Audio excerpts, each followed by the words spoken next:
seeing the burn? Now, are you doing the burn? You got a dance for that? All right, a new dance, the Bernie dance. Listen, ladies and gentlemen, we are here in serious business.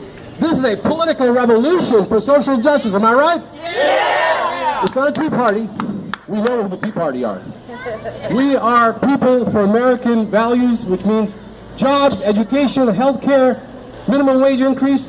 Senator Bernie Sanders was way ahead of his time. Back 40 years ago, he was taking no money from corporate lobbyists when he ran for mayor of Burlington, Vermont, no money from developers.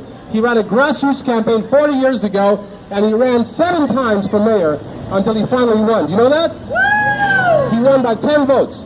He did the right thing back then, he's doing it now. He takes no money from corporate lobbyists, no special interest PACs. He's a man of the people, and that's what we need in Washington. Am I right? In the White House. And we're here for that. Let me just say a few things about myself and where we're going here and how it relates to what we're doing. My parents were immigrants to America 45, 50 years ago, actually. And we did very well.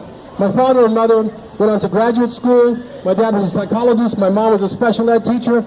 And we lived the middle-class American dream. All 4 of our children, their children, my brothers and sisters, were able to go to college in 4 years, get 2 degrees, graduate school, go on to become teachers and professors and a businessman, my brother, and we did very well, and we bought our own homes, we raised our families, and our children are going on to college. Now, is that true of American young people today? It is, and that is what Bernie's talking about, the dying of the American dream. We believe in resurrecting the American dream, and it's all about dollar democracy. It is my book that I wrote recently called Dollar Democracy, with Liberty and Justice for Some, How to Reclaim the American Dream for All, is all about Bernie's campaign, basically. It's about a lot more, but it's basically the theme of the campaign, and that is big money has bought our politicians, the special interest PACs that are paying people like Hillary Clinton and paying all these other folks to go to Wall Street and collect checks. Checks not just for their campaigns, but for themselves personally when they make speeches, am I right? Bernie never did that, and he will never do that, because Bernie believes in people's democracy, in true democracy. So I'd like to say the only way we can return American dream back to our people is to get rid of dollar democracy, get the money out of politics, and it just didn't begin with Citizens United. That's the worst part of it. This dollar democracy began back in the 1980s and 70s when the Democratic Party decided to take corporate money like the Republican Party, with the exception of people like Bernie Sanders, Senator Paul Wellstone, Elizabeth Warren. We've got good, true Democrats right now, am I right? And we have those people to thank, and we got to support them. And we got to retain and resurrect this Democratic Party and bring others from outside the party to be in coalition with us. You don't have to belong to the Democratic Party to support this political revolution. Everyone should be part of it. The Green Party members, the declined state independent voters, we are all part of this movement to take America back, and we will take it back, ladies and gentlemen. There's no doubt about that. These corporate bankers on Wall Street, these big business corporations taking our jobs to cheap labor countries like China and Mexico, these folks don't have the future. We are the future, and we are the present that's going to bring the future right now. We're not going to wait for 20 years. Am I right about that? And I want to thank Brother Kenny Williams for what he told about the truth about Labor Day. This is the Labor Day all around the world. May 1st, because of the Haymarket Massacre, where workers fighting for an 8-hour day, the most decent achievement they could have, which finally came, these workers gave their lives. Because the corporate elites that day, they hired the goons to go in there and shoot the crowd up and gave some kind of reason about this and that. The point is that the workers were fighting for a decent work day, so they can have time with their children. They can have time to love and care and be with their children, play with them after 8 hours, and go on and do the right thing. And yet, the corporate elites back then, and even today, don't want us to have an 8-hour day. We got workers now, jobs taken to Mexico, where the workday is much longer. The wage is so tiny that no one can live over there.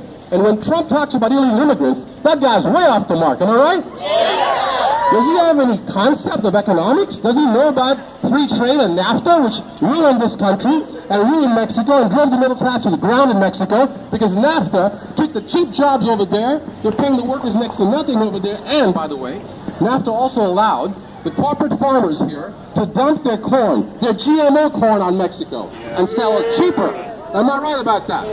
And that GMO corn was sold cheaper than the Mexican farmer, the family farmer, could produce the corn there. And what happened to that family farmer in Mexico? He and she went out of business, and they went to the factories in Tijuana to work for General Motors, or for Ford, or wherever else, or Hyundai, or whatever. And when they worked for those corporations, they got paid even less than they were making on the farm. Am I right? Yeah. So where do they come for opportunity? They're coming here, some of them.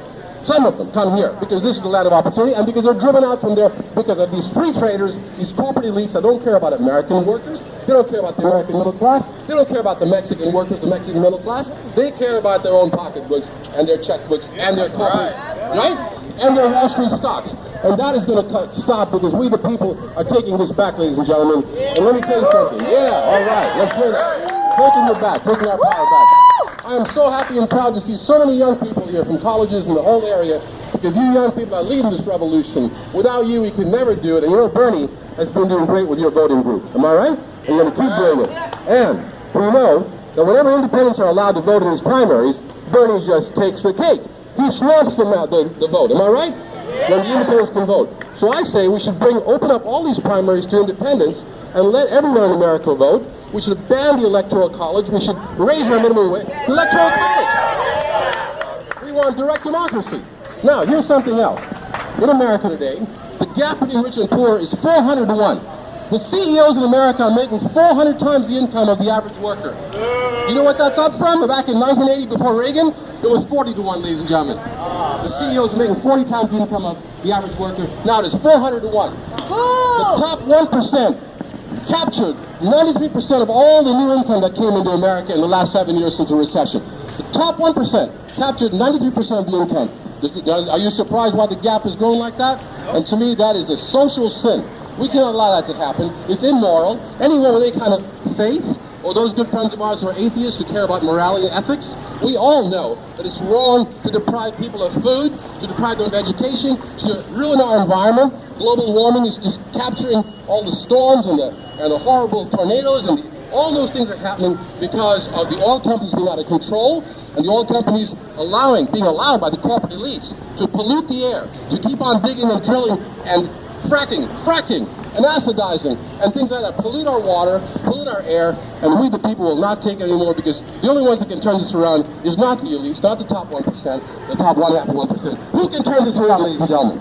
We the people, you got it.